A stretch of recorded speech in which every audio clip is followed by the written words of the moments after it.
ಈ ಬ್ರಾಹ್ಮಣ, ಲಿಂಗಾಯತ, ಮುಸಲ್ಮಾನ ಅಂತ ಏನದಾವಲ್ಲ, ಇವು ಜಾತಿವಾಚಕ ಪದಗಳಲ್ಲ, ಇವು ತತ್ವವಾಚಕ ಪದಗಳು. ಬಹಳ ಲಕ್ಷ್ಯ ಕೊಟ್ಟು ಕೇಳ್ರಿ. ನಾವು ಅದನ್ನ ಜಾತಿ ಅಂತ ತಿಳ್ಕೊಂಡಿವಿ.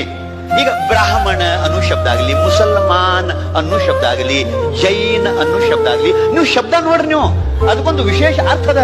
ಈಗ ಬ್ರಾಹ್ಮಣ ಯಾರಿಗೆ ಅನ್ಬೇಕು ಅಂತ ಕೇಳಿದ್ರೆ, ಬ್ರಹ್ಮ ಜಾನಾತಿ ಇತಿ ಬ್ರಾಹ್ಮಣ.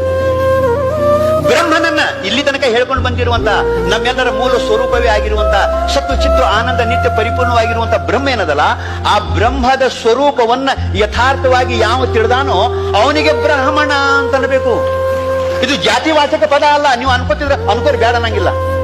ಜಾತಿವಾಚಕ ಪದ ಅಲ್ಲ ಇದು, ಜಾತಿ ಅಲ್ಲ ಇದು, ಅರ್ಹತೆ. ಇದು ಅರ್ಹತೆಯಾದ ತತ್ವವಾಚಕ ಪದ ಇದು. ಈಗ ಲಿಂಗಾಯತ ಅನ್ನೋದು ಕೂಡ ಇದು ಲಿಂಗದ ಸ್ವರೂಪವನ್ನು ಅರಿತವನು, ಆ ಲಿಂಗ ಭಾವವನ್ನ ತಾನು ಧಾರಣ ಮಾಡಿದವನು ಯಾವನೋ ಅವನು ಲಿಂಗಾಯತ. ನೇಮದ. ಈಗ ವೀರಶೈವ ಯಾರಿಗೆ ಅನ್ಬೇಕು ಅಂತ ಕೇಳಿದ್ರೆ, ಸಿದ್ಧಾಂತ ಶಿಖಾಮಣಿಯೊಳಗೆ ಹೇಳ್ಕೊಂಡು ಬರ್ತಾರೆ, ವಿ ಶಬ್ದೇ ನೋಚತೆ ವಿದ್ಯಾ ಶಿವಜೀವೈಕ್ಯ ಬೋಧಿಕ ತಸ್ಯಾಮ ರಮತೆ ಯೇ ಶೈವ ವೀರಶೈವ. ವಿ ಅಂತಂದ್ರೆ ವಿದ್ಯಾ, ಬ್ರಹ್ಮ ವಿದ್ಯಾ. ಆ ಬ್ರಹ್ಮ ವಿದ್ಯೆಯಲ್ಲಿ ಯಾರ ಬುದ್ಧಿ ರಮಣ ಮಾಡ್ತದನೋ ಅವರಿಗೆ ವೀರಶೈವ ಅನ್ನಬೇಕು ಅಂತ. ಇನ್ನು ಮುಸಲ್ಮಾನ್ ಅನ್ನೋದು ಕೂಡ ಜಾತಿವಾಚಕ ಪದ ಅಲ್ಲ, ಸ್ವತಃ ಇದನ್ನ ಪೈಗಂಬರ ಹೇಳ್ಕೊಂಡು ಬರ್ತಾರೆ. ಅಂದ್ರೆ ಮುಸಲ್ಮಾನ್ ಯಾರಪ್ಪ ಅಂತ ಕೇಳಿದ್ರೆ, ಏಕ ದೇವೋಪಾಸನೆಯಲ್ಲಿ ನಿಷ್ಠಾವುಳ್ಳವನಾಗಿ ಮಾನವೀಯ ಮೌಲ್ಯಗಳನ್ನ ತನ್ನಲ್ಲಿ ಅಳವಡಿಸಿಕೊಂಡು ವಿಶ್ವದ ಜನಾಂಗವನ್ನ ಪ್ರೀತಿಸುವವನಿಗೆ ಮುಸಲ್ಮಾನ ಅನ್ನಬೇಕು. ಇದು ಜಾತಿ ಅಲ್ಲಿದು. ಆ ಅರ್ಹತೆ ನನ್ನಲ್ಲಿ ಇದ್ರೇನೆ ನಾನು ಮುಸಲ್ಮಾನ್. ಇದಿಲ್ಲ ಅಂದ್ರೆ ಇಲ್ಲ. ನಮಗೊಬ್ರು ಅಂದ್ರಿ, ಅದ್ಯಾಕ್ರಿ ಗೌಡ್ರ ಹೊಟ್ಟಿಲಿ ಹುಟ್ಟಿದವ್ರಿಗೆ ಗೌಡ್ರು ಅಂತಾರು, ಕುಲಕರ್ಣಿಯಾರ ಹೊಟ್ಟಿಲಿ ಹುಟ್ಟಿದವ್ರಿಗೆ ಕುಲಕರ್ಣಿಯಾರ ಅಂತಾರು. ಹಂಗ ಇವೆಲ್ಲ ಬ್ರಾಹ್ಮಣರ ಹೊಟ್ಟಿಲಿ ಹುಟ್ಟಿದವ್ರಿಗೆ ಬ್ರಾಹ್ಮಣರು ಅನ್ಬೇಕು, ಲಿಂಗಾಯತರ ಹೊಟ್ಟಿಲಿ ಹುಟ್ಟಿದವ್ರಿಗೆ ಲಿಂಗಾಯತ ಅನ್ಬೇಕು, ಮುಸಲ್ಮಾನರ ಹೊಟ್ಟಿಲಿ ಹುಟ್ಟಿದವ್ರಿಗೆ ಮುಸಲ್ಮಾನ್ ಅನ್ಬೇಕು ಅಂತ ವಾದ ಮಾಡಿದ್ರು. ಇಲ್ಲಪ್ಪ, ಇವು ತತ್ವವಾಚಕ ಪದಗಳದಾವು, ಹಂಗ ಅನಾಗ ಬರಂಗಿಲ್ಲ ಅನ್ಕೋತ ಬಂದಾರ.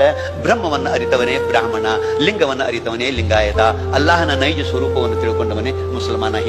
ಹಂಗಿಲ್ರಿ, ಅದು ಹೇಳ್ಕೊಂಡು ಬಂದಾರಲ್ರಿ, ಗೌಡ್ರ ಹೊಟ್ಟಿಲಿ ಹುಟ್ಟಿದವ್ರಿಗೆ ಗೌಡ್ರು ಅಂತಾರಲ್ರಿ ಅಂತ ನಾವಂದೀವಿ. ಹಂಗಾರೆ ಹಿಂಗ್ ಮಾಡು, ಡಾಕ್ಟರ್ನ ಹೊಟ್ಟಿಲಿ ಹುಟ್ಟಿದವ ಡಾಕ್ಟರ್ ಅಂತ ತಿಳಿದು ಡಾಕ್ಟರ್ ಇಲ್ದಾಗ ಆಪರೇಷನ್ ಮಾಡಿಸ್ಕೋ. ಡಾಕ್ಟರ್ ಯಾಕೆ ಆಗಂಗಿಲ್ಲ ಹಂಗಾರ? ಹಂಗ ಆಗಂಗಿಲ್ರ. ತಾನು ಅವ್ನು ಡಾಕ್ಟರ್ ಎಷ್ಟು ಕಲ್ತಾನೋ, ಏನು ಸರ್ವಿಸ್ ಮಾಡ್ಯಾನೋ, ಅನುಭವ ಪಡೆದಾನೋ, ಅಟ್ ಆದಾಗ ಡಾಕ್ಟರ್ ಆಗ್ತಾರೆ. ಹುಟ್ಟಿದಕ್ಕೆ ಆಗ್ತಾನೇನ್ರಿ ಅದಾವಂದ. ಹಂಗ ಮುಸಲ್ಮಾನರ ಹೊಟ್ಟಿಲಿ ಹುಟ್ಟಿದಕ್ಕೆ ಬ್ರಾಹ್ಮಣರ ಹೊಟ್ಟಿಲಿ ಹುಟ್ಟಿದಕ್ಕೆ ಬ್ರಾಹ್ಮಣರು ಆಗ್ತಾರೇನು? ಆ ಅರ್ಹತೆ ಬೇಕು. ಇದು ನಾ ಹೇಳಂಗಿಲ್ಲ, ಇದು ಶಾಸ್ತ್ರಗಳು ಹೇಳ್ಕೊಂಡು ಬರ್ತವೆ.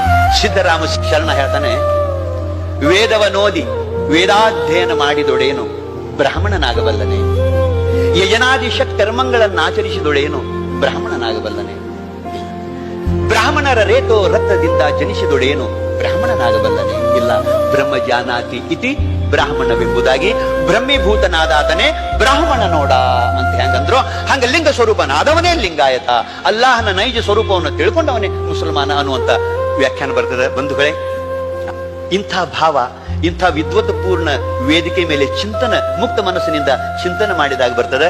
ಅಂಥ ಚಿಂತಕರನ್ನ ಕೂಡಿಸಿದಂಥ ಗುರುಗಳಿಗೆ ಅನಂತ ವಂದನೆಗಳು.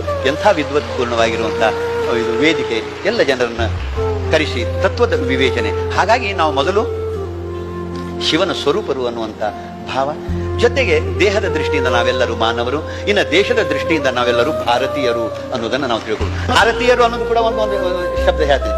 ಭಾರತೀಯರು ಅಂತಂದ್ರೆ ಬರೀ ಭೌಗೋಳಿಕ ಪ್ರದೇಶದ ವಾಚಕ ಅಲ್ಲಿದು. ಅಲ್ಲಿ ನಾವಿದ್ದವರು ಭಾರತೀಯರು ಹೌದು, ಆದ್ರೆ ನಿಜವಾದ ನಮ್ಮ ಋಷಿಮುನಿಗಳು ಅದಕ್ಕೆ ಅರ್ಥ ಮಾಡಿದ್ದಾರೆ. ಭಾ ಅಂದ್ರೆ ಪ್ರಕಾಶ, ಪ್ರಭಾಕರ್ ಅಂತಿರ್ಲ ಸೂರ್ಯನ್. ಭಾ ಅಂದ್ರೆ ಪ್ರಕಾಶ. ಯಾವ ಪ್ರಕಾಶ? ಸ್ವಯಂ ಪ್ರಕಾಶ. ಸ್ವಯಂ ಪ್ರಕಾಶ ಅಂದ್ರೆ ಏನು? ಪರಮಾತ್ಮ. ಭಾ ಅಂದ್ರೆ ಪರಮಾತ್ಮ. ರತಿ, ರತಿ ಅಂದ್ರೆ ಪ್ರೀತಿ. ರತಿಯರು ಅಂದ್ರೆ ಪ್ರೀತಿ ಉಳ್ಳವರು.